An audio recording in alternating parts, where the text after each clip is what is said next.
Greetings, fellow Who-gazers, and welcome back to Doctor Who Literature, the podcast taking you through the world of the target novelizations in publication order. My name is Jason, and I'm your host on this journey, this very long journey. Our journey is taking a slight detour this week, as is customary for me on this podcast. Whenever I finish 2 full years' worth of target books, I take a 1-week break from reading, and I give you a bonus episode. The bonus episodes can come from anywhere that I choose. After all, I answer to no one. There is no bottom line. There is no sponsor. There is nobody here but me. And I'm going at a pretty breakneck pace, doing a book a week. As I said when I was talking to Graham Burke last week in episode 38, if I were to make this a monthly podcast with about 160 target books, you would never get to the end of the show, and of course, we all want to have a finish line in sight, so I'm keeping to a book a week. The one benefit that I'll give myself as my own podcast employer is to have that one break every 3 or 4 months, and this is that break. We are in between the 1977 and the 1978 books. Last week was the longest episode I've had to date, and we had 2 amazing guests. We had Graham Burke from Reality Bomb. Wasn't he amazing? And we had Philip Hinchcliffe, the author of Mask of Mandragora. Isn't he just wonderful and phenomenal? The week before that, episode 37, I had 2 guests on at the same time, Kate Orman and John Blum, and we took a look at Talons of Wang Chiang, which I can tell you is the most popular episode that I've done to date. And this week, we're going to go off on a little bit of a detour. Like I said, we're not looking at any one particular book. We do have 1 guest, and most of the hour will be given over to my interview. But let's take a look at some viewer mail first. We have an email from Kevin Hush. Hope I'm pronouncing the last name right. Now, my previous guests have all announced their location. You all remember Carl in Rosemead, that's in Los Angeles County. And of course, who could forget Toby from Houston? Kevin does not tell us where he's from. Kevin is an international man of mystery, I suppose. Could be in America. Could be in the UK. I've had listeners from about 20 different countries so far, so he could be from any one of them. Kevin says, first of all, I truly enjoy all the book analysis, the guests, and the games. Thank you, Kevin. The games especially are a lot of fun. I know there's been a little bit of discontent on Twitter because I have not had games the last 2 weeks. One does not play games with Philip Hinchcliffe, and I just didn't have time with the episodes getting as long as they were. I do not have a game this week either, but I promise they are returning next week for episode 39. Back to the email. Kevin writes, by the time you receive this, you should be in the books of 1978. Ha! Kevin, if you only knew. You caught me right in the middle of 1977 and 1978. Back to the email. My question is, are you going to have special episodes talking about the factual books of Doctor Who? The Making of Doctor Who came out back in 1976, the first of many, and L'Officier, 1981, and Haining, 1983, are just as famous as Dix and Hulk. Of course, who doesn't have a worn copy of the Discontinuity Guide? Just asking. Your older brother in arms, Kevin. That's a pretty bold statement. As my daughter likes to remind me, there aren't too many people out there older than me now that I am almost on the cusp of turning 50. Kevin, I expect, is probably a smidge older than I am. If I knew where he was, maybe I'd have more information. So, Kevin, thank you very much for the email. Really appreciate the compliments and the praise. I have thought a little bit about the factual books. I am taking my cues primarily from the Wikipedia page on the Target Books list of Doctor Who novelizations. Now, that page, for the longest time, did go in publication order. Somebody, probably with the express purpose of vexing your old pal Jason, actually went into that page probably a week or 2 or 3 after this podcast launched, probably early December 2021, and I launched maybe a few weeks before that. Somebody went in and fully reorganized the page, so now the books are done in story order and separated out by doctor. You can no longer look at that Wikipedia page and see which books came out in strict chronological order. So what I've done is I've bookmarked an older version of the page from early December before My nemesis, whoever that may be, went in and changed it, and I'm looking at an old, now nearly a year old copy of the Wikipedia page on list of Doctor Who novelizations, and I'm just going down that list in order. Interestingly, whoever programmed that list did not include any of the nonfiction books. Now, not all of those are targets. The Peter Haining book, A Celebration, which I do have, that's an oversized hardcover. That I think was done by W.H. Allen, which is Target's parent company. There's also, of course, the separate line of Doctor Who hardcovers. The Making of Doctor Who, again, not sure if that was a Target. I don't have the original. I do have the second edition of that, the Terrence Dicks version. Not sure that merits a full episode. The one that I'm most tempted to talk about is the L'Officier Program Guide. Now, the original one came out in 2 volumes. There was the red book, which was the program guide, and then the blue book, which was the encyclopedia/index. The red book, of course, I read and annotated and wore my copy into the ground. And then when a second version came out, I think around 1989, I annotated the heck out of that copy. Those books have practically fallen to dust. I do not have those books in my current home. I have all the Target books in the same place, but all the nonfiction books I think are in my in-laws' garage across a couple of rivers from here, so I haven't seen them in a long time. Ditto for my copy of the Discontinuity Guide. When I have the urge to look at that, which is not all the time, I do have a Kindle copy. Yes, I have 2 copies of the Discontinuity Guide. Um, Discontinuity Guide comes from a very interesting moment in fandom in the 1990s when the big name fans at the time were reevaluating the received wisdom, which came to us from the Peter Haining book.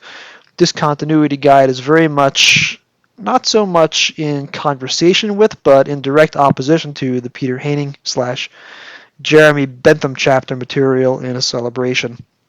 What's interesting about the Discontinuity Guide is that book is now pushing 30 years old, and the opinions in that book certainly would have to be, I think, reevaluated and reexamined today, and most of that is now being done on Twitter and on podcasts rather than in book form.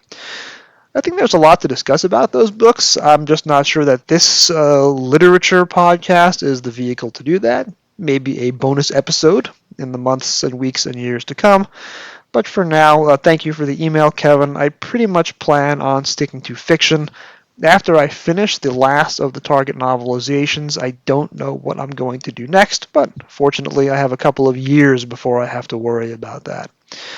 So, without further ado, I'm going to introduce my guest for the week. You know him very well from online fandom, you know him from the DVDs, you know him from pretty much everywhere, and you know him most particularly from his blog, Escape to Danger, which is basically the original blog. Well, I won't say father or grandfather, but I will say great uncle or perhaps a godfather of this podcast. It's Mr. Jim Sangster. He is covering the books in publication order, the same way that this podcast covers the books in publication orders. But unlike me, he is almost at the end of his journey, his very long journey. Let's get to it.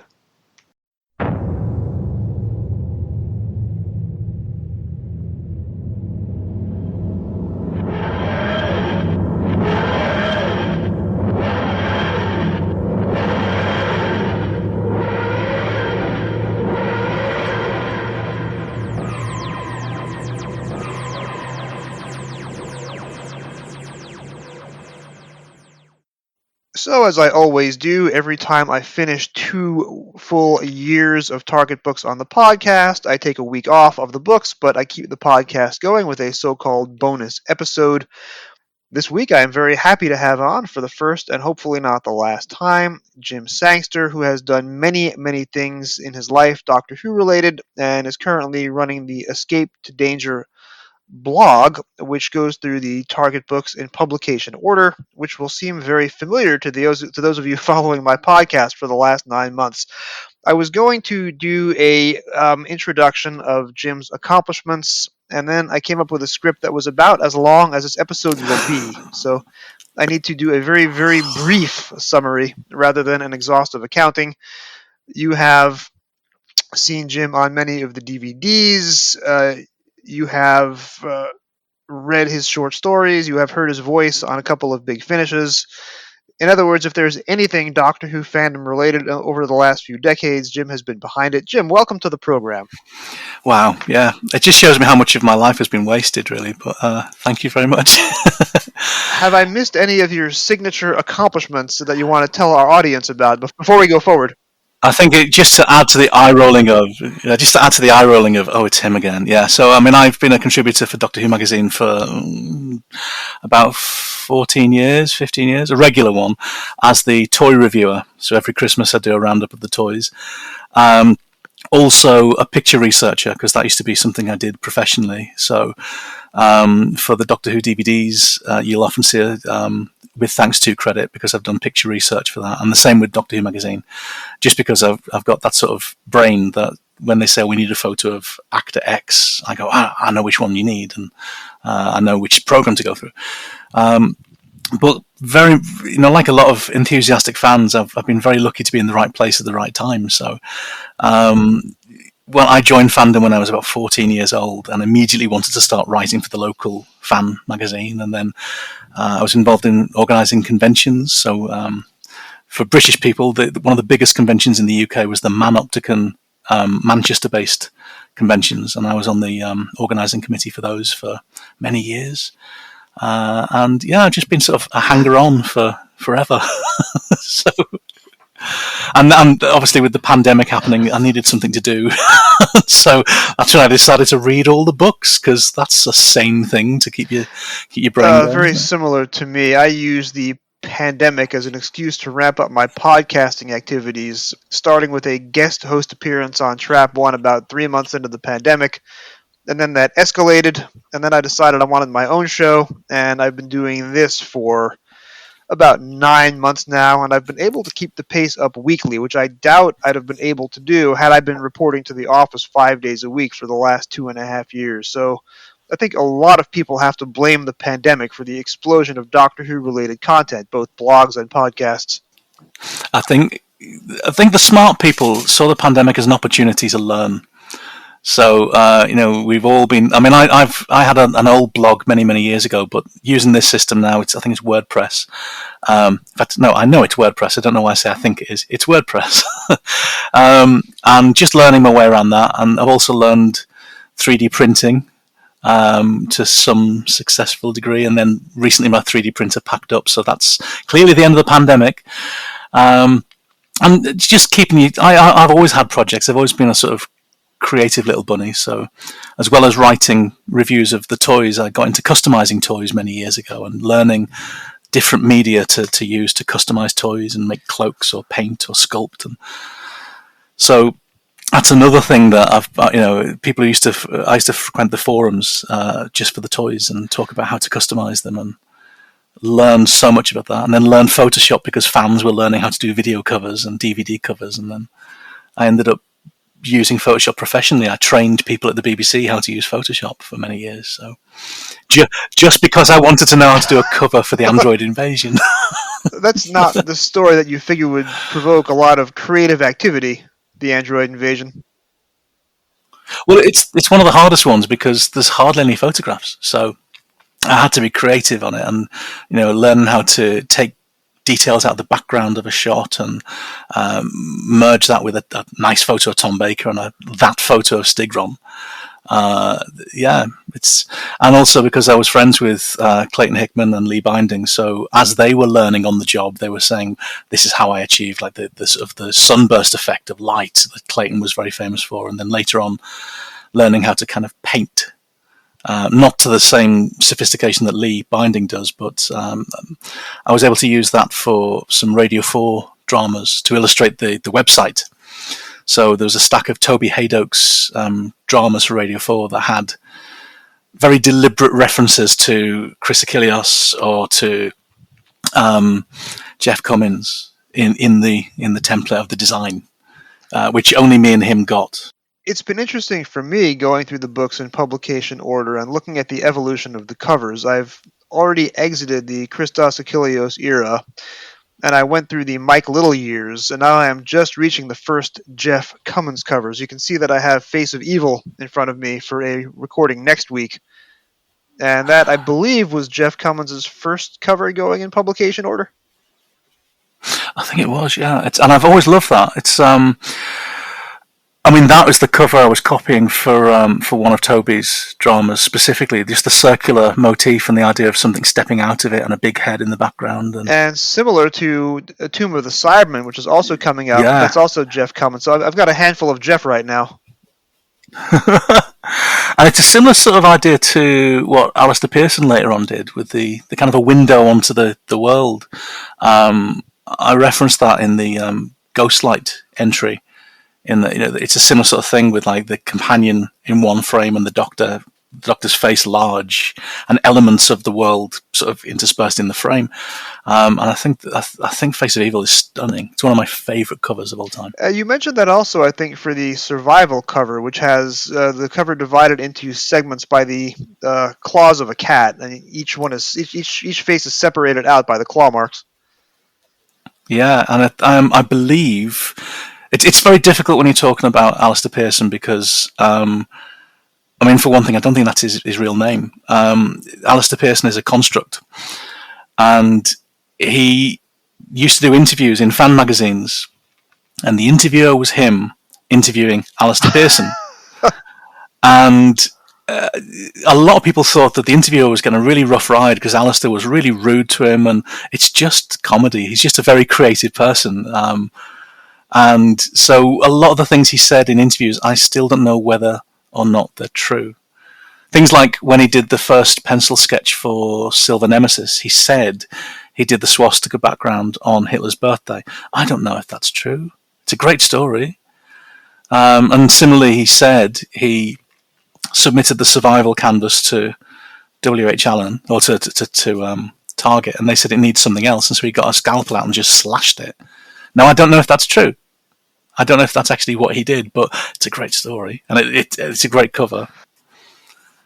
That's information that I was not aware of. That's definitely going to change my perspective of those covers when I get to them on this podcast in a couple of years. But it's lovely that, I mean, he, I suppose in the same way as Terrence Dicks, he got to a point where he knew he could bash out a cover with a formula, and so some of his those blue spine ones, that the reprints, some of his reprint covers are a bit simple, but they do the job. But the ones that he did for the McCoy era, I think, are among the very best of the range. He starts very strong. I think Paradise Towers is his first one, and then each one just has a really interesting concept, like the Delta and the Bannermen, the positioning of the Shimmeron egg and the satellite and the Shangri-La logo is an inverted Mickey Mouse. Wait a minute. Okay, I have owned that book for 35 years, and I can picture the cover in my head right now, and I've never caught on to that. Yeah, and it's the Happiness Patrol is in the background because he wasn't allowed to use the Candyman, because the Candyman in the book doesn't look like the Candyman on TV. But he used a detail of the Candyman's blue pimply face in the form of an A in the background. So you've got Helen A represented. That I remember, yes. Yes. Okay. Loads of these little things that funny enough, I thought it was a triangle, and then when I published my entry on that particular book, one of my friends went, "Mate, it's an A." And look at it. Oh, I suppose it is. No, there's no suppose. It's an A. So I love the fact that on his best covers, Alistair Pearson always sneaks something in that is really pertinent and just adds a little extra dimension to the artwork. It's stunning. I have called up the cover to Delta and the Bannermen now, and I am embarrassed to admit I've never noticed that before, but now that I see it, and I was at Disney World last month, I cannot unsee this ever again. That's amazing. He's brilliant. That is genius level. So, speaking of genius level, let's turn back to you for a moment. When I went to... that's ridiculous. No. But I'll take it. Thank you. When I went to send you the recording link on Twitter, I noticed that Tom Baker was trending, which, when you see an actor in their 80s trending on Twitter on an otherwise ordinary Wednesday morning, one starts to panic. But it turns out it was just a spontaneous outpouring of affection for Tom Baker throughout fandom, which happened enough times to reach the trending counter. It was not actually any bad news. So, certainly glad about that.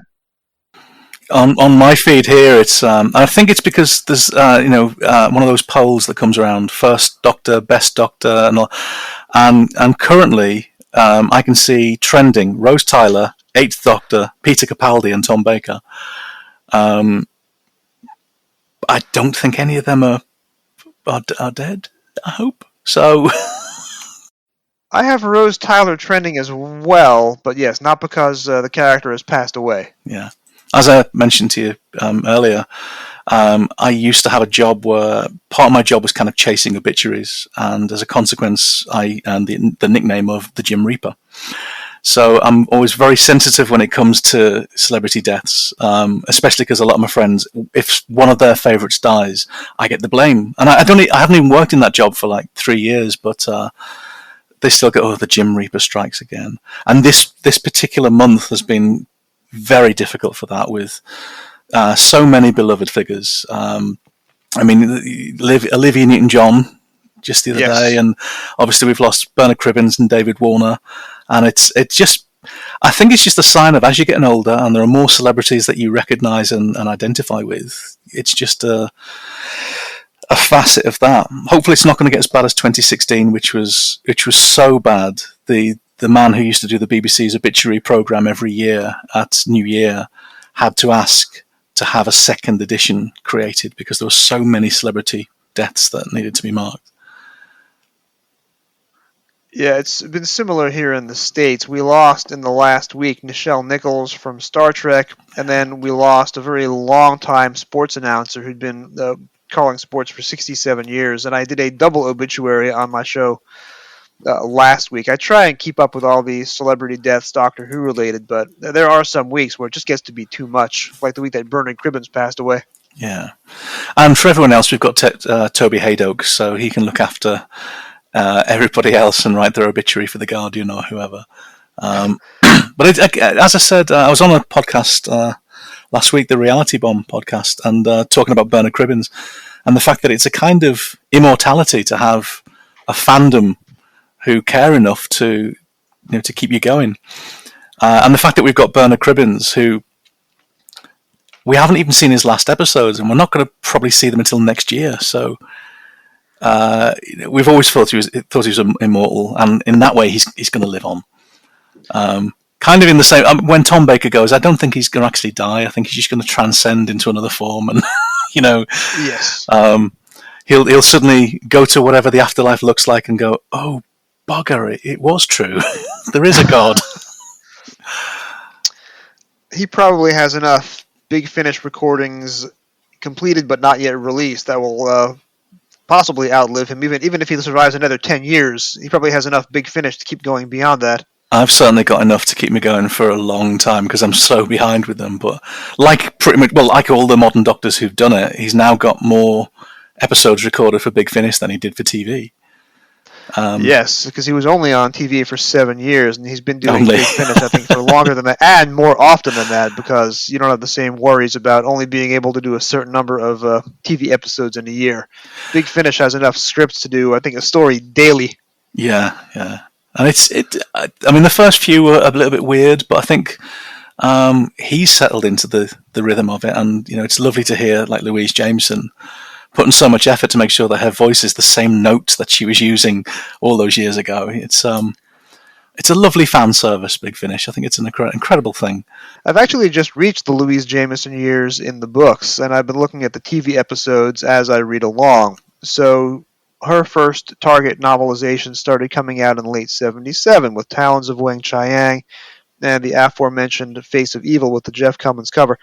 Now, when you watch her on television, it's remarkable that 45 years ago she was putting so much effort into the lines and finding the characters. And just watching now, I'm in awe of the work she was doing 45 years ago. It's incredible to know that she is still doing that now for her Big Finish work, just as much as she did on television for Philip Hinchcliffe and Graham Williams. I think that's one of the characters that you really notice. This is Terrance Dicks on his hack period, because I think I'm right in saying he did all of Leela's stories, and some of them get more effort than others. I think the Sunmakers is surprisingly good There's a lot of little tweaks and additions that he puts in there, but most of them are just this is what the story is in book form. But you really notice how much Louise brought to the role because Leela's quite generic on the page. It's a bit like with when you read a master story and you really miss Roger Delgado's voice because the dialogue alone doesn't carry over how much he brought to the part. Right. Yeah, with Terrence, it's interesting because her first book is Talons of Wang Chiang, and that's one of Terrence's longest and most. I think actually it is his most longest, 34,000 words and most detailed. And then the bookend of that is Sunmakers, which was his last Tom Baker book, and that was in the 80s when he moved on from doing 8 or 9 books a year. The problem is everything else in between those two stories, he was doing 8 or 9 books a year, barely 100 pages, so there wasn't a lot of room for characterization. Yeah, and then especially when you've got some of those sick parters as well, he's really rushing through them. But it's, I mean, I was looking at Towns of Wenchang just the other week again, and it's surprising because it doesn't feel like he's skimping. You know, you get pretty much all the major beats that you want from the thing, but he's also adding a level of social economic background to the stories. Like he's explaining these are the poor seats, these are the rich seats, and that strange woman who's walking around late at night. He gives her a very delicate and dignified career, other than what you might expect from a woman who's walking the back streets of East London at night. Yes, the waitress in the gambling club, as opposed to the character on television, who was most certainly not a waitress in a gambling club. Yeah, she was very much an unlucky mistress of the night, wasn't she? In fact, if you look at the online transcript for Talons, that character is described in the crudest possible term for her profession.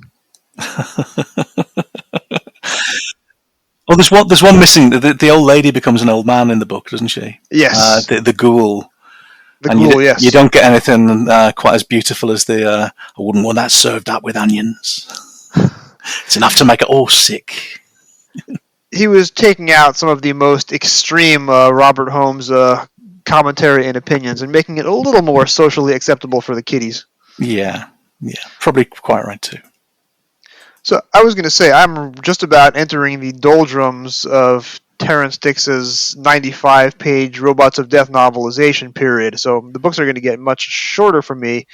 You are, of course, on the other end of that. You are now in the late 80s, early 90s. You are at the 175-page novelization, which add much more detail than you were able to get on television for a 3-part story.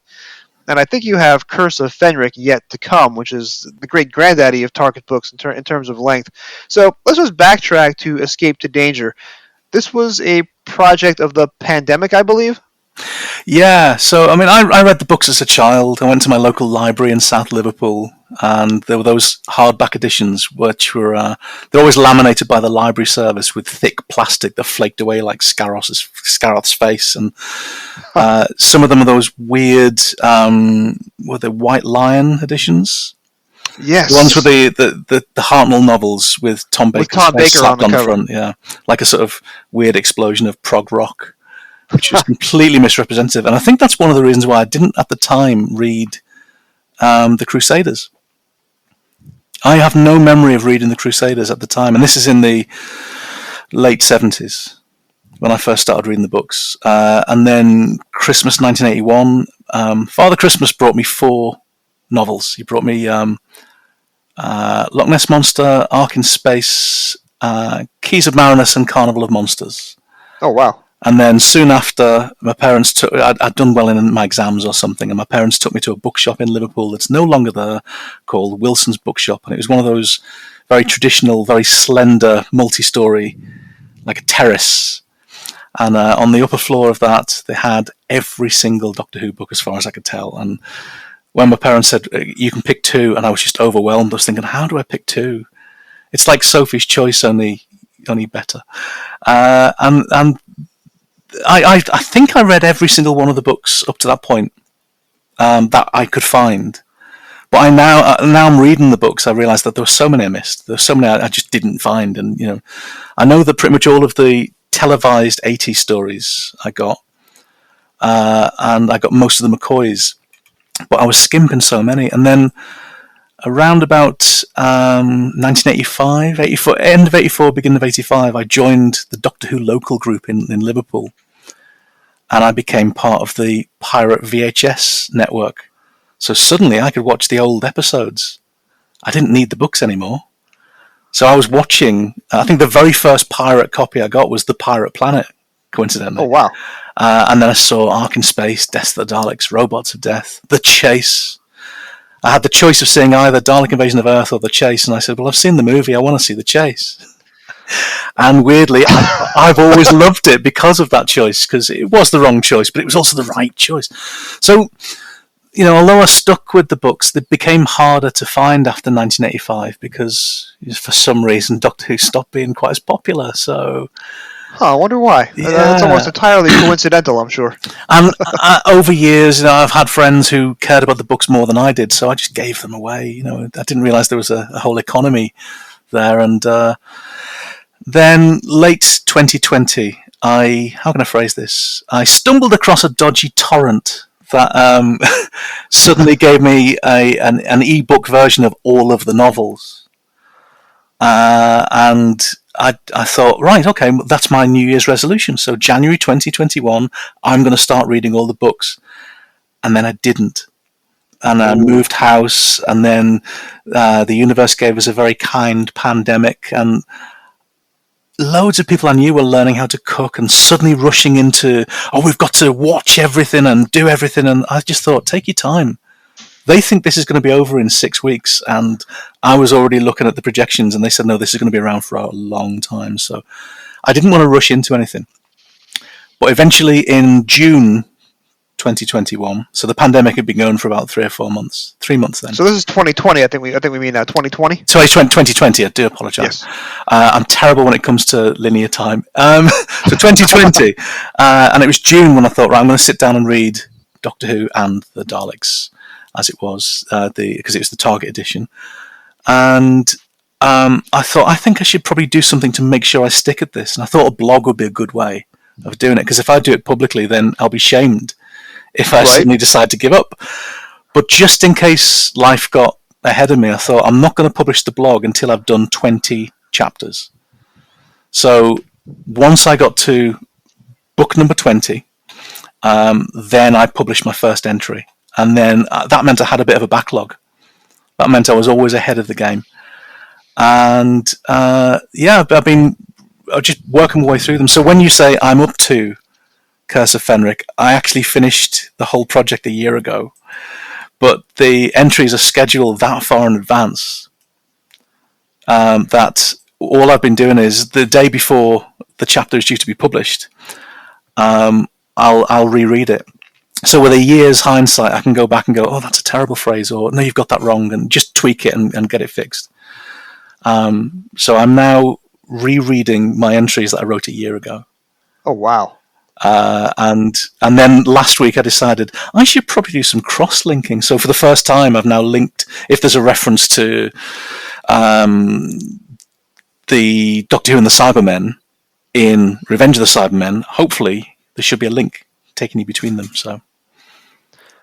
So what was your reading pace like? I'll tell you that when I first started my novelizations in publication order, this was in 2016, right after the U.S. presidential election, when I needed a distraction. And I was reading one episode per day in the books, stopping at the appropriate cliffhangers. And I was doing a marathon-length blog post for each day. And that made it about 2.5 months before I burned out, and the project sputtered out in the middle of Planet of the Spiders. So I'll say you were much smarter than I was to wait 20 books before you did your first post to give yourself a backlog. What was your reading pace like? Were you doing one episode a day? Were you doing a book a day, a book a week? I was doing a lunchtime. So all it was I'd make my lunch, and then luckily we had a very good summer. I live in Manchester now in the north of England, and they say we're only the 8th wettest place in the country, but I think the other 7 are in the sea because it rains a lot here. But that year we had a beautiful summer, so every lunchtime I'd sit out in the sun and read. And I wasn't setting myself any kind of target. It was The first few books, it would take maybe 3 or 4 days to get through a book. Right. And then, well, I've always had this weird thing where I can't necessarily just pick up a book and read. I tend to read if I'm traveling. But of course, during the pandemic, I couldn't travel. So I tended to just be reading at lunchtimes, and then as I could feel I was getting towards the end of a book, I'd maybe finish it off at bedtime, right? But then when you start getting through the first few, so you get through the first 3 big novels, and then you get the Terrance Dicks novels, you can tend to read them in about a day and a half, 2 days, and then the thin Terrance books you get. Image of the Fendal took a lunchtime. You can pretty much read Image of the Fendal at the same pace that you can watch it. So, and I knew there wasn't very much in there to pick up on. So, then when you get the Nigel Robinson books, when he starts editing them, you suddenly start getting thicker books again. So, by that point, I knew I had a critical mass. I knew I was going to complete the project. But I was reading a lot of books for the first time. I'd never read any of the Donald Cotton books. Oh, wow. And Missions, the Mythmakers was an absolute explosion. I had no idea what was waiting for me. I thought it was so funny. It was really clever. The increasingly tenuous ways he got that narrator into the scene, running back and forth across a battlefield, hiding behind a bush, just out of sight of a camera, for the televised episode. And losing an eye every few chapters. And then when I got to the McCoy books, I knew that we were getting something extra special there. And the John Peel books, it's strange. I now have a memory of really disliking John Peel, and I don't know where that came from. It might have been the New Adventures. But when I started reading the books, I was thinking, these are great. Where did I have this bad feeling? And then I heard an interview with him on a podcast, and he's so modest and self-effacing and charming. And I just thought, you know what? It must have just been professional jealousy that I wish I'd written a missing adventure or a new adventure, and he did. I don't know what it was. Maybe it's just because he was the first one out the gate. But I was really pleased to sort of change that opinion of him because all of his Target books are fantastic. Yeah. If you were on Reckhart's Doctor Who in the late 90s, there was a big controversy when his War of the Daleks came out. And I'm saying Daleks in the American way because it sounds wrong if I say it the proper way for some reason. It's okay. I'm from the north of England. We pronounce the thing that you submerge in water as bath. And we have flat vowels, so I'm not going to pick anyone up for pronunciation. It's not a bath, it's a bath. Bath is closer to the American pronunciation as well, so that's one more thing we have in common. So he had written War of the Daleks, and this was the novel that famously retconned Remembrance of the Daleks so that Scarrow is not actually destroyed. And this news hit Reckhart's Doctor Who, which was a Remembrance of the Daleks house, like a thermonuclear detonation. Mm-hmm. And John became very unpopular, and sides were taken, and John was gracious enough to keep posting on the group throughout all this unpleasantness.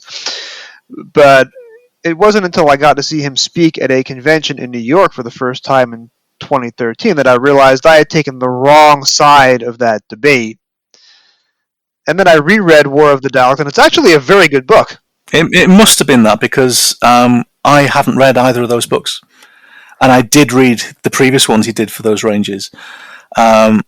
And I was just coming onto the internet at that point. So I just discovered Reckhart's Doctor Who, and it's almost guaranteed. I think you're right. It must have been. I saw a side, I picked the wrong one, and a fan. I went to a Gallifrey convention in LA, and a fan came up to me, and it was one of those moments when you think, "Is this dangerous or is it okay?" And he said, "I download the internet. I download the entire internet. I download all the postings on all the forums." And he said, "And I've noticed you've changed. When you first came onto the internet, you were really aggressive and you're a champion for different causes." And he said, "What happened in 2002 that changed your posting style?" I said, "I got a job working in social media professionally, and I realized that being angry on the internet is just not the way to go. It just pisses everyone off, and Yeah. so it's entirely possible I was swayed by whoever one of my friends had decided that John Peel was the Antichrist, because he's not, and it was as much of a choice as Russell T Davies deciding that Gallifrey had gone, and everyone loved that. Everyone thought that was a really clever thing, even though it had been done in the books before. I don't know. We're a fickle bunch, us fans, aren't we? And we take our sides. But at least online, I've stopped being quite so angry, because I know what it's like to moderate that professionally, and it's not nice. I have been on a couple of convention panels with John Peel in New York, and I have interviewed him twice. Once for this podcast, we covered Dalek Invasion of Earth, and I had him on Trap One discussing his new adventures. So I consider him a friend. He's very gracious, very generous with his time, genuinely loves the show, loves talking about the show, and the fact that I was on the wrong side of that debate 25 years ago still embarrasses me, but he holds no grudges. So I have to say I'm really glad that I came around on that one. I once reviewed, I'm not going to mention who it is, I once reviewed a book. I once reviewed a BBC Doctor Who book. And it was co-written. I'm going to put as many clues as I can. And it was co-written, and one of the writers is a friend of mine, and the other one isn't. And my review was quite scathing. And the other author, when he found out that I was in the room at this party, he thrust me up against a wall and started shouting abuse at me. Yeah, he took that quite personally. And it's just because I didn't like his book.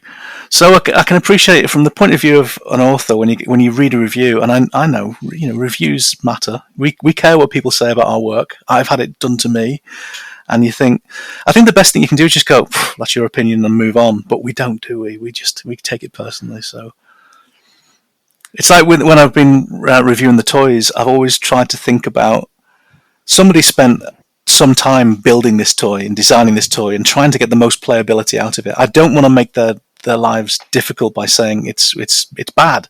I'll try to accentuate the positive. Right. But sometimes you can't. Sometimes I think the temptation to go for the jugular is sometimes too great. It's probably why I don't do many reviews anymore, because I'm not that much fun. I'm too middle ground in my reviewing.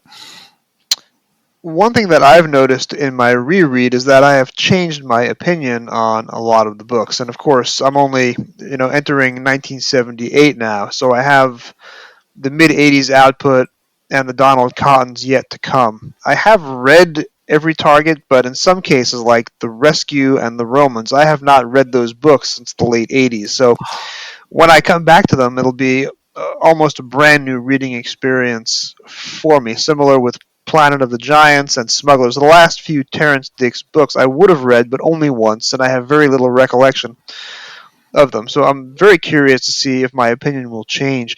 So what I wanted to ask you is, as you went through the entire run and you read the entire series during the pandemic, what were the books that improved the most in your estimation? What were the books that may have been much less impressive now than they were back in the 1970s or 80s? It's funny when you come into something like this and you might have criteria that you've set. So for me, it was I knew I wanted to do a summary of the story. Then I wanted to note things that you might want pointed out to you as you're reading the story. So does it stick with the continuity of the TV show? Does it get the continuity wrong, or does it change it in an interesting way? Has it got any characters that have got new backstories? Largely because of Malcolm Hulke, because all of his books have got really beautiful viewpoints that you wouldn't have got from the TV show. So there were some books I was reviewing, and if they didn't have anything that I could really review, it was disappointing. So I think the worst review I gave was to the Ice Warriors, because in the intervening years I've discovered that this supposed golden calf that all the old fans said is one of the great ones because it doesn't exist, and then it largely came back, and I saw it and thought, this is really boring, and the story is so back and forth. And then I read the novel and thought, yeah, you've just done the script in book form. There's nothing to it. So it was a bad story in my mind, a bad story, which became a bad book. But there are loads that I'm discovering for the first time, as I said. So the Crusaders, is a stunning cinematic experience. It's so good, and all the Donald Cotton ones are good. Then with that criteria of I want something more than the TV show when I've already got the VHSs of them, or now the DVDs and the Blu-rays. All of the McCoys have something special about them, except Silver Nemesis. The fact that is that Kevin Clark? Yeah, Kevin Clark. Yes. Is quite brazen about the fact that he just took the money. That's all he wanted, was to take the money. So it shows. And it's really disappointing. And there's a point where he thinks, "Oh, I'm near the word count," and just rushes the ending. There's no effort to put even explain the things that might have been cut or things that he couldn't have said. He just puts no effort into it at all. So I think that was very disappointing. But there are so many books that I've loved, so many books that I've come away from thinking that's still great. I loved it as a child. I've loved it now, or I've discovered for the first time that And there were so many ones that Ian Marter became. I knew Ian Marter was a favourite, but he just became a firm favourite with this. Same with Malcolm Hulke. Everything David Whittaker did. Nigel Robinson, he very selflessly took on a lot of the books that no one wanted to touch, and I think he improved every single one of them. All those Hartnell ones and the Troughton one he did. They're all beautiful little books. So I'm really grateful to Nigel Robinson. I became a real fan of him. What's funny is when I got Underwater Menace, I think it was just after I had joined Rekart's Doctor Who, and that was when I learned that Underwater Menace was considered the biggest turkey of them all, Doctor Who's Plan 9 from outer space, the absolute worst thing ever. I experienced it through the book first, and it wasn't until after that I saw a very bad Nth Generation copy of the surviving Episode 3. When I read the book, I didn't have any understanding as to why this was considered a bad story. Then I watched the surviving episode. I won't do the Joseph First impersonation, but you can hear it in your head as I'm referencing it. Then I saw the reconstructions, and when I got to Part 4, I realized that Nigel Robinson had rescued Part 4 by completely rewriting the ending. And there's this remarkable fight between the priest, who represents the forces of superstition, and Zaroff, who represents the forces of science, and they're both villains. And they have this knockdown, drag-out fight in the control room as Atlantis is submerging around them. And I thought it was an incredible moment. I couldn't wait to see how it was captured on television. Then you get to the reconstruction, and it's not there. It's just Zaroff spends 5 minutes drowning because he can't reach the button through the cage. And he spends 5 minutes just trying to reach through the cage, and he can't do it. Now, this is the least dramatic and laziest exit for a villain ever. And Nigel Robinson said, "We're not going to do this." And he rewrote the story to give you a more dramatic and emotionally satisfying ending. And I didn't even realize he was doing it at the time until I got to the reconstruction. So that's the level of energy that Nigel Robinson is bringing to the books. It's funny as well that when I was reading the books, it took me... I noticed when I was rereading and doing the linking between the chapters, it took me about... I'll tell you what, one was Curse of Peladon. Bear with me a second. I'm just going to have a look for what book was... That must have been quite early because it had illustrations in it, so it's... Yeah, one of the earlier ones. I want to say that was 75. We covered it on this show at the very beginning of this year. So it's book 11. And yes. I've been reading all of these books and reviewing them and saying the illustrations don't match the actor, and it took me until Curse of Peladon to think they probably didn't have photos. The illustrator probably didn't get given all of those photos, so he just comes up with someone who looks a bit like Christopher Lee to describe King Peladon. And then it took me a long time more to realise the writers probably didn't see the episodes. They're working from scripts, if they're lucky. And then there's a strange... something that really jumped out at me. So you've got the rescue to come, haven't you? Yes. And Ian Marter describes the TARDIS landing in a way that suggests he's seen the tape. Because the TARDIS does a slightly weird thing when it lands in that one, where you see the light first. And he describes that in the book. And it really jumped out at me as, oh wow, we're getting into the period now where domestic home videos are available, and they're duping copies for the writers. So they're actually watching the episodes, and as a consequence, the descriptions are a lot more accurate. Um, but yeah, some of those books where now that we can see the episodes, you think, oh, that's completely unlike. There's all those episodes that have been found since. Like I was there at the BFI when they announced they'd found Underwater Menace, that episode of Underwater Menace. It Yes. was one of the worst kept secrets ever. I looked around the room and there were so many Doctor Who fans who were clearly not there for this missing, believed, wiped weekend to look at some lost Dennis Potter play. They were here purely to see what has been found in the Doctor Who library.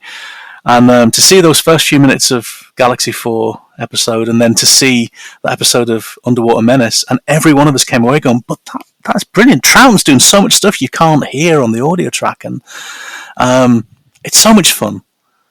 I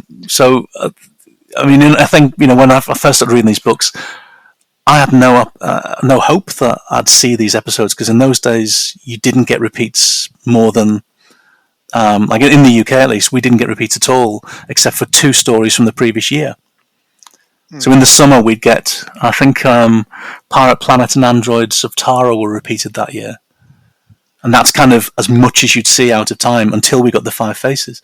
So the books were the only way you could experience these stories.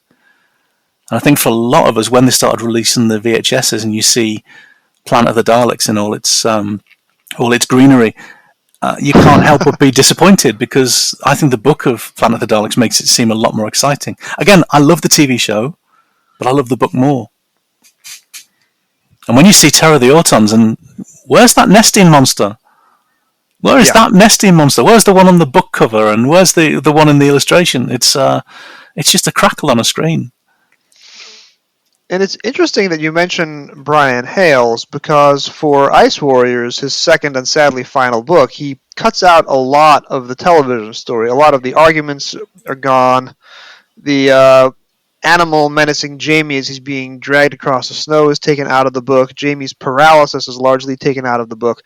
When you go backwards to Curse of Peladon, his first, he adds so many scenes that were not on television. You can go for pages at a time reading all original material that isn't on TV.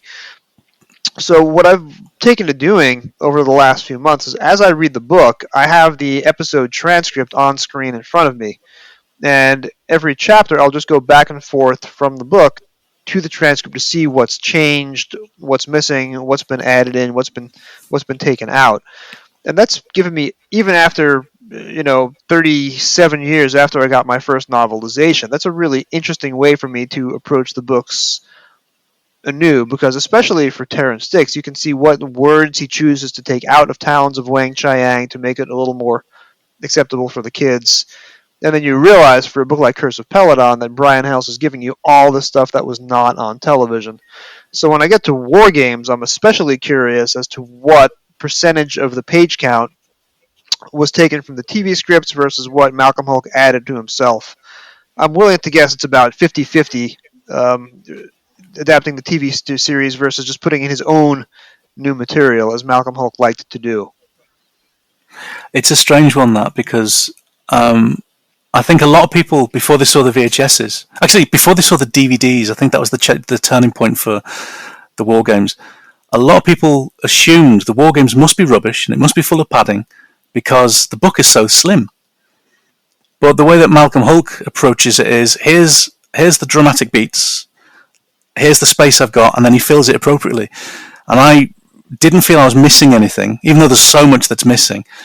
But also I didn't feel that the TV episodes were padded. What I love about the War Games, and I think it's possibly just the nature of how it was written between Terrence Dicks and Malcolm Hulke, is every 2 episodes you get a new villain.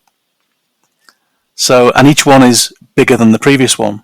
And they're building and building and building until you get to the end, when you get the Time Lords, and it's a big shift. And I think Terrence Dicks was very hard on it because he remembered how it was written, but I think it's a stunning story. And I love the fact that Malcolm Hulke goes, I've only got this page count. I can't tell every single part of the page. I'm not going to try. I'm just going to tell the story. And they're 2 different beasts, but they're beautiful. Yeah, I've got that coming up in about 3 months, and I'm very excited. There are some books that I would gladly skip to get to war games that much faster, but unfortunately, I've promised my audience to look at everything in publication order, so that is a pleasure I will have to defer. Is that is that book 50? Is that book 50? It is. It's the 50th television story and the 50th book, Which is lovely. which is a nice little bit of synchronicity. I do remember watching the TV for the first time when it hit PBS in the mid 1980s in the States, and I'd already read the book. And there were some parts of the book that I was very sad were not captured on television because Patrick Troughton is a lot more Troughton-esque even in the book compared to the television. So I'll get into that in more detail when that comes up in a few months. So I understand that you have a top 10 list for us. Oh yeah, I'm a fan at heart, so we like lists, don't we? I was just yes, we do. thinking when I got to the end of this, and I thought, what have I learned? What have I taken away from this? And I thought inevitably I'd need to have some sort of top 10. But just to make it difficult for myself, I didn't allow any author to have more than one entry in the top 10. So each of the positions is a different author. Because otherwise you would have three Malcolm Hulks, two Terrence Dicks, three Ian Martyrs. I see what you mean. Yeah, I mean, yeah, also, this is not the best. It's not a top 10 best. Paul Cornell once came up with this phrase, which is, favourite is a different thing to best. Best is the thing that we all agree is a sort of the pinnacle of production or writing or whatever it is. So Caves of Androzani is clearly the best, but my favourite stories include Android Invasion. I know that Android Invasion is not the best, but I just love it. I absolutely passionately love it. So this is a mixture of the best and just the ones that I love blindly. But I'll start off with Dinosaur Invasion. When I started reading the books as 8 years old, and the books are written for about a 14-year-old, so I was aware that I was reading above my reading age, and I knew that my reading age was getting better. Right. But Malcolm Hulk has a scene where he describes people's fingernails, and I'm still, to this day, a terrible nail biter. And to discover that there's somebody telling me this story who can tell if you bite your nails was a revelation to me. And it just made me realise that you can see things that might not be obvious if you're telling a story. I love that introduction with the Scottish football fan hungover and discovering that the world has ended and it's been taken over by dinosaurs. I mean, we've all had Sunday mornings like that, haven't we? So that would be definitely one position in there. Ark in Space. Ian Marter brings horror, really wet, dripping horror. Yes.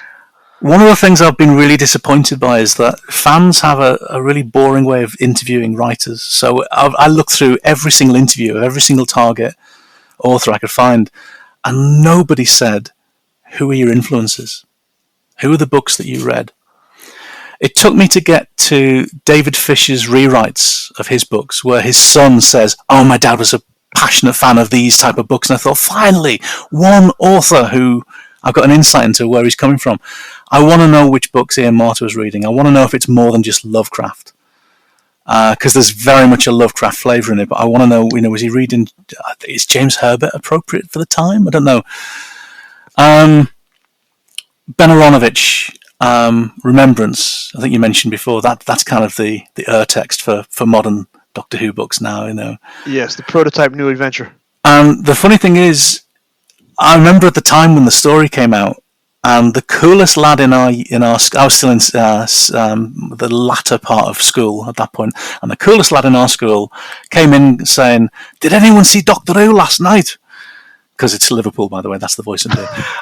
He said, "Oh, it's amazing! This bloody big Dalek comes around the corner and blows everything up," and it was, for just a few weeks, Doctor Who was cool. And then the following week, Bertie Bassett appeared in the Happiness Patrol, and nobody spoke of it again.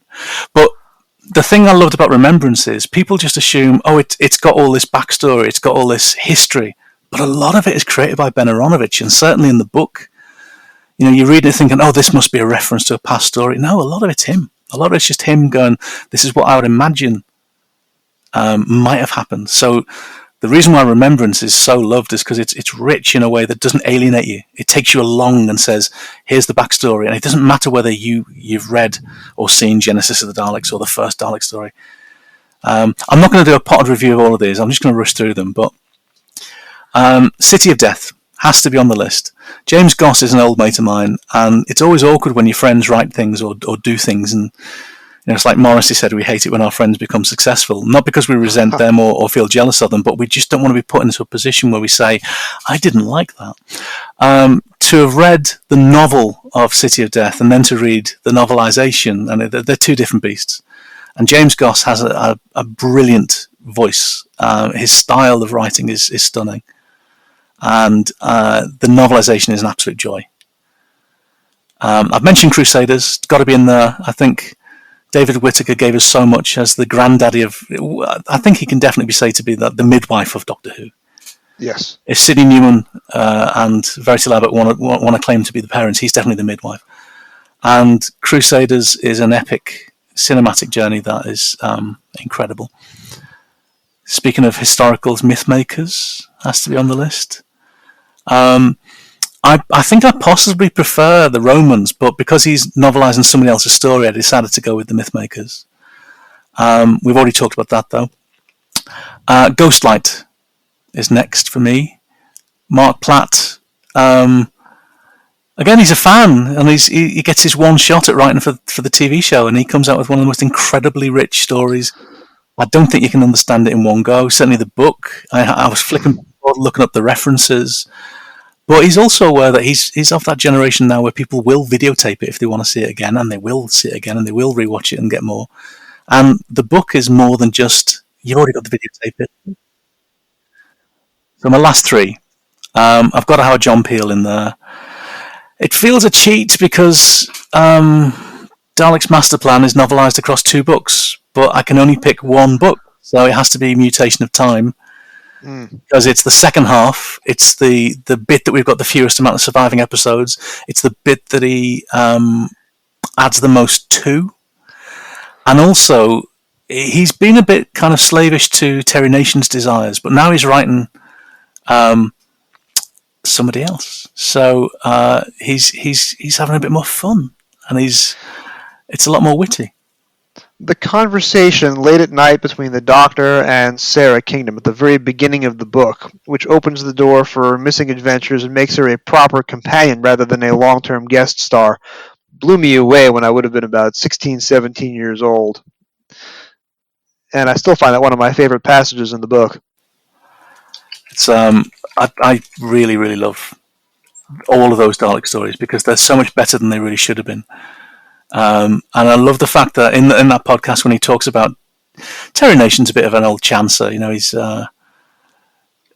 he was very happy to sponsor young talent if it involved him not doing any work and them doing all the work. But we forget, we accuse him of being a hack because he sold the same script so many times.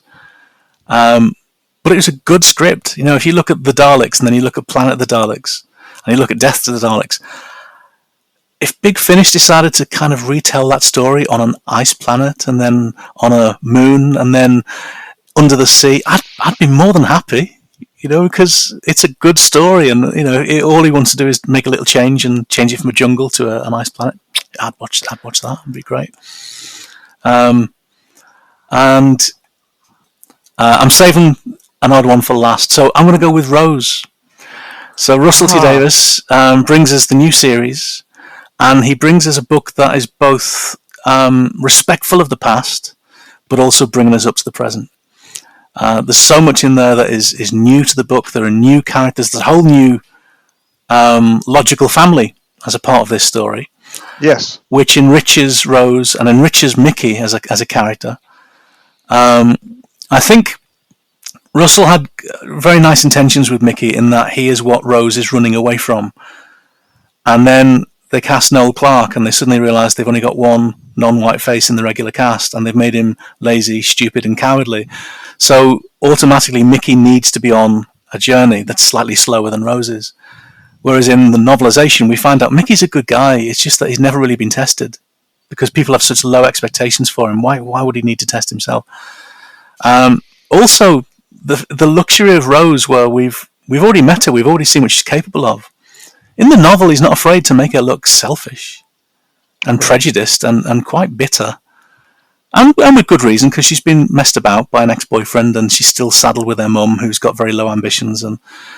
But it's a great book, and you can hear Russell telling it to you. You can hear his voice guiding you through the story. And one point I want to say as well with regard to Rose is he almost goes the full Ian Martyr in that he plays up the horror, the graphic horror It's of the stunning. last act. And you have the microplastics that we ingest every day coming back to life because the autons are able to activate even the microplastics inside of you, which is a horrific detail, but it's really fun to think about. And to have a little subplot with loads of characters who we don't see but we're aware of, and they get their comeuppance, and it's joyful. You think, Yes. oh yes, that lovely. I love a lot of horror. I love a good horror movie, and that vicarious thrill when you get someone who really deserves a nasty death. And then, of course, it's my final slot on the top 10, and there's someone who's been conspicuous by his absence. I think Terrance Dicks is lauded because he did so much. And a lot of what he did wasn't that great. It was just hack work, but his later books, especially his later Pertwees, are stunning. I love those later Pertwee books. But I have to pick Day of the Daleks because it was one of the first ones I read. It had a prologue that was a completely new scene.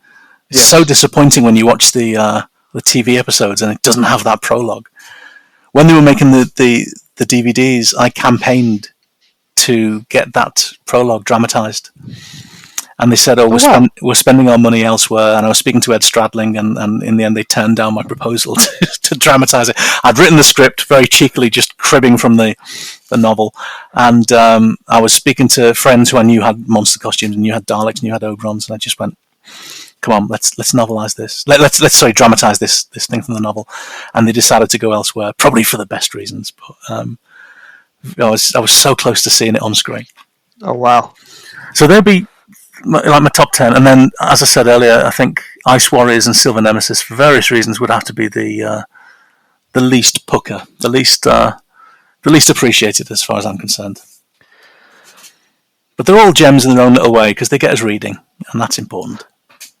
Yeah, there was a good long period of time in the mid-'80s where I was reading Targets every single day to the exclusion of all other books. So the Target books have had a huge percentage of my life. I know that when I met Terrance Dicks the one time in 2014, I told him that I read more of his books than I had of Charles Dickens, and he flinched. But he has had a very big capture on my life, and I actually wrote a Terrance top 10 list right after he passed away.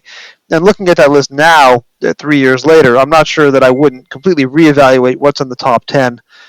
But I think given the breadth of doctors that he wrote for, and given that he went from writing very long books, adding a lot of material, to writing incredibly short books that delete a lot of material, and then coming around full circle to Planet of Giants, where he reinstates a lot of the deleted Part 4 for television, or a book like The Smugglers, which is 18 or 19 chapters long and adds a lot of detail for a slim book.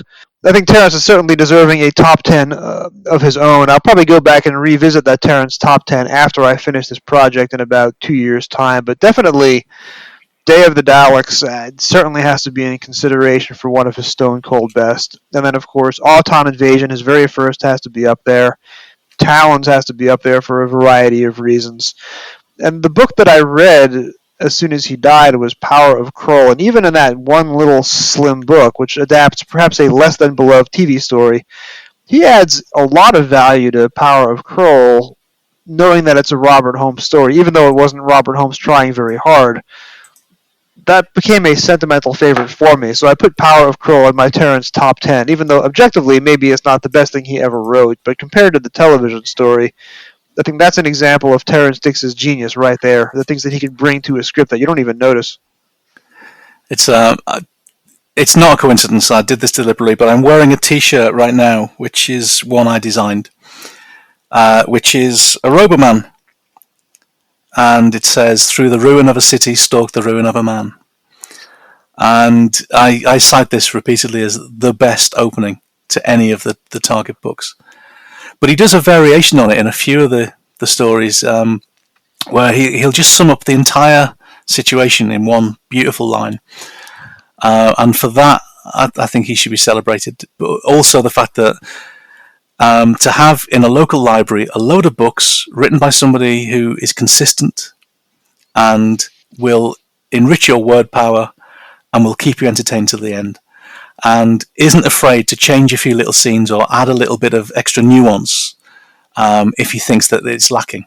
I mentioned the Sunmakers, where after you've got that scene where the rabble throw the collector over the parapet and down to his a very long death, and then he just has the crowd looking around feeling faintly embarrassed, which I think is great.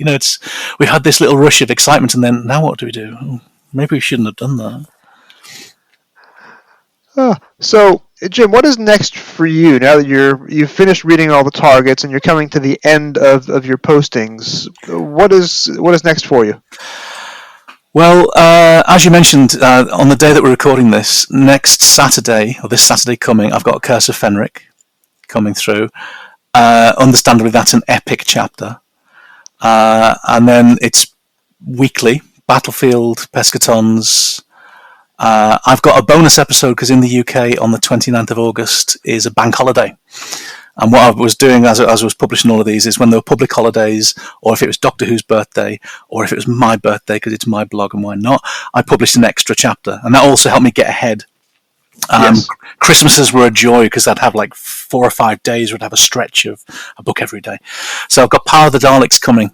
So I start the final run at the end of August, and I officially finish, because I've also done the new novelizations of the City of Death, Pirate Planet TV movie, Resurrection, Revelation. So I finish Revelation of the Daleks middle of October. I'm not doing the new series. I'm not doing the 21st century because the whole point of this was to do a from beginning to end review. Right. And then not doing all of the stories. So at the time of we're looking at this, you've got Rose, and then there's no intention of doing End of the World. So I've done Rose, and then I've done a further reading chapter which just lists the modern stories they've done so far. If they were to release End of the World and my memory is shot. It's absolutely shot. The Dickens Ghosts. The Unquiet Dead. The Unquiet Dead, thank you. If they were to novelise those, I'd do chapters on those. But the last proper ones, I've got 2 final ones, which is David Fisher's Stones of Blood and Androids of Tara.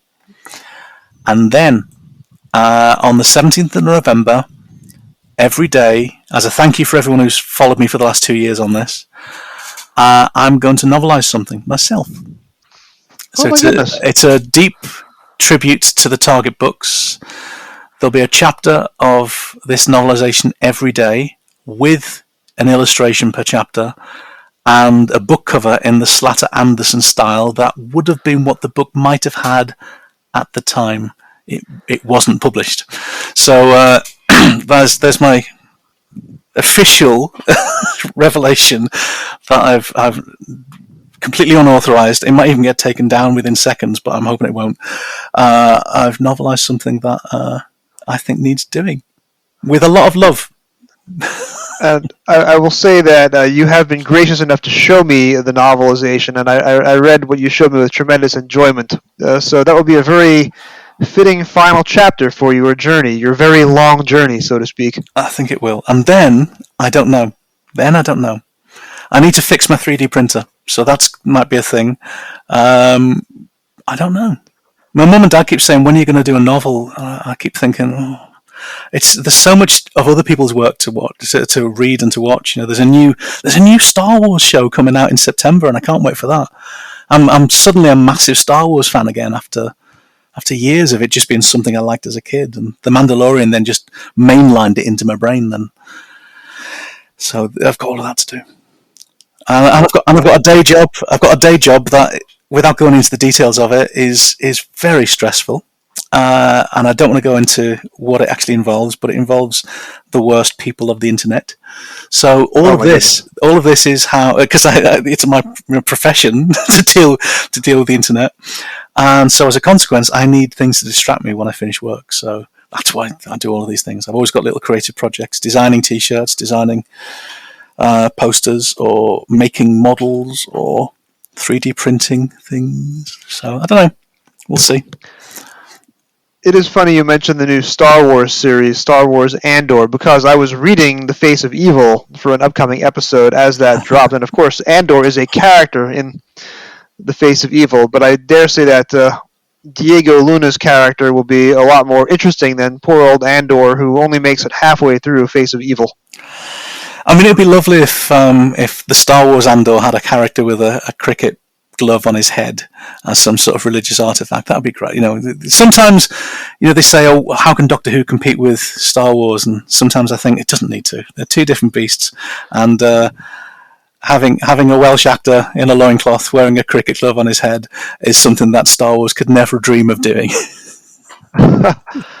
But I do look for cross pollination because obviously, when you're filming Star Wars in 1976 in England, you have a lot of actors who drifted in and out of Doctor Who, showing up to do a Star Wars. Like Leslie Schofield went directly from filming Star Wars to filming Face of Evil. And Indira Varma's character in the Kenobi series, I couldn't help but wonder if the character called Tala was not inspired by the same character name in Underworld. That was my literally very first thought when she showed up in the Kenobi series. Well, there's a lot of because a lot of the people working on those movies were fans of British culture. I mean, there is a connection to Space 1999, the Jerry Anderson series that had just finished production as Star Wars was ramping up. So a lot of the spaceships there are some spaceships that you see the early drafts of, like the early draft of the Millennium Falcon is very close to an Eagle from Space 1999. Oh, wow. And of course, you've got some of the costumes like Bosk, the bounty hunter, who's wearing a spacesuit that appeared in the 10th Planet. Although I don't think it was made for the 10th Planet, but because it appears in so many British productions around about that period. So yeah, I think it's a natural thing because I don't think Doctor Who is science fiction. I don't think it should be. And I don't think Star Wars is science fiction. They're fantasy, family fantasy. Yes. And I realised that I'm not really a fan of science fiction. I just haven't got the patience for the serious stuff. I want monsters and golden robots and campery and nonsense. So where else can we find you on the internet? What's your Twitter handle, for example? Where else can we see your work? And if you want to plug your T-shirt store too. You've caught me out because it's I never remember my own thing. So I'm monster_maker on Twitter. And I think I'm either Jimster1971 or Monster Maker on Redbubble. So I've got a little collection of designs inspired by the Target books. In fact, inspired by my friends telling me this is my favourite Target book, and then I thought, what could I do as a design? So it's a very in the style of the old Weetabix cards. So it's very sort of low res in terms of numbers of colours in there, and it's a style inspired by the old Weetabix cereal cards with a quote from a book.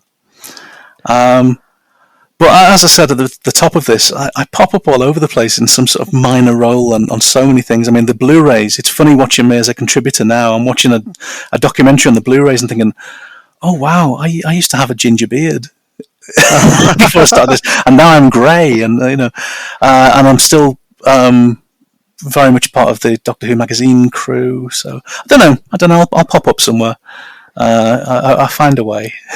And I think I'm on a few more podcasts before the end of the year. So then I'm going to have you back on this show real soon. I have you slotted in for an upcoming book, and I won't say which one to spoil the surprise, but I hope to hear a lot more from you on this show before I get to the end of my own journey a couple of years from now. I hope so too. There's, you've got a fun run of stories, and when you asked me which ones I'd like to do, I didn't pick any of the good ones because I wanted to talk about the novel as as an experience, and what the differences are and what the changes are. So, hopefully we'll have fun. Hopefully we'll have a lot of fun talking about the first one, whichever it will We be. certainly will. So I have you down twice coming up over the next half year, and they're two very different books written at very different times and at very different angles to their TV story in question. So I can't wait to Okay. have you back, Jim. Thank you so much for taking the time out of your day to talk to me, and we'll do this again real soon. It's an absolute pleasure. See you soon.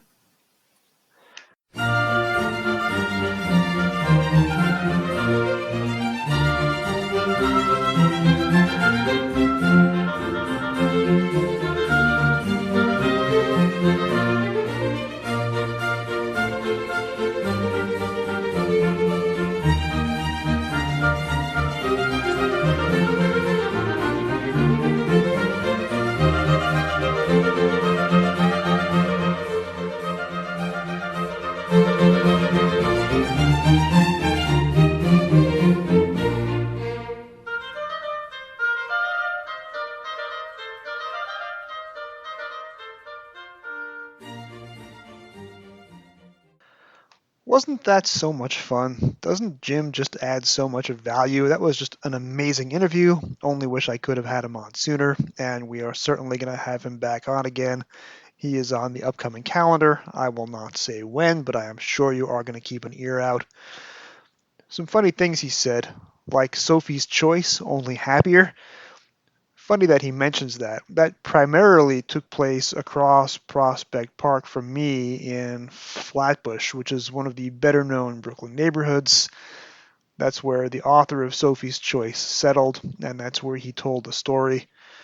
Uh, my grandparents were a little bit east of that when they immigrated to New York, but my grandparents all had the fortune to get out of that part of Europe, Eastern Europe, before the Nazis took over. There's nobody in my family tree who lived through anything quite as horrific as what Sophie's Choice is about. Something else Jim said, talking about Alistair Pearson, drawing the swastika for the cover of Silver Nemesis on Hitler's birthday. Man, I tell you, Hitler's birthday. If I could get a day pass into hell or inferno or what you call it, and if I could have one day a year with Hitler, I'd bring a chainsaw, I'd bring a blowtorch. Well, you can imagine what old Jason would do down there just for the day if I had a day pass. Um, I wow, just cannot get my head around that story. Thinking about the afterlife, my vision of the afterlife, I know I have my religious upbringing that says one thing. There is certainly a Talmudic explanation of what to expect after we pass on to the next realm. I think my preferred version of the afterlife out of all the different theories that I've read would be the one from the Albert Brooks movie, Defending Your Life. That movie's about 30 years old now. Very good. I recommend you track it down. When I think about what I go through on Earth and whether or not I'm going to have to defend myself in the hereafter, that's always the movie that comes to mind. Uh, that movie does not really touch upon the subject of what would happen to Adolf Hitler in the next life. It's probably just as well that a light-hearted comedy with a philosophical bent would steer clear of that kind of thing. Defending Your Life takes place in the Los Angeles County, Southern California version of the afterlife. I'm sure if you were to tailor that towards Brooklyn or New York City, it would look quite different. Uh, anyway, wow, I will never look at the cover of Silver Nemesis the same way again. And Adolf, I'm coming for you, buddy. If we ever wind up in the same place, hopefully not. Not looking to Anyway, let's wrap this up. Thanks very, very much to my guest, Jim Sangster. I will never be able to unhear that story. Next week, we are getting back to our regularly scheduled run of books. Hopefully, much less talk of Hitler until we get to the Sylvester McCoy era. Next week, we are getting to 1978, next time on Doctor Who Literature. We're going to be looking at the January 1978 book, and we are continuing on with the trend of season 14 novelizations. This is not the first novelization with Leela in it, but it is a novelization of the very first Leela story. and I have a guest on from another Doctor Who podcast. One you might know, one you might not. It's certainly very much worth your time, and I will reveal my guest next week. So, until then, thank you for joining me on another episode of Doctor Who Literature. My name is Jason. I'm your host, your editor, your producer. Special thanks to my special guest, Jim Sangster. This podcast can be found on most of your podcast apps of choice. You can find all past episodes at anchor.fm/Doctor Who Lit. It really helps if you rate 5 stars and subscribe. If you like the podcast, please tell anyone you can any way that you can. You can find me on Twitter at Doctor Who Novels, that's Dr. Who Novels, under the hashtag Doctor Who Pilgrimage, that's Dr. Who Pilgrimage, and on email at Doctor Who Literature, that's drwholiterature at gmail.com. So be like my previous emailers. Be like Carl and Rosemead. Be like Toby in Houston. And of course, be like Kevin in wherever it is that Kevin is from. Please drop me a line with your comments, questions, and suggestions. Thank you for listening. And whatever you do, keep turning the pages.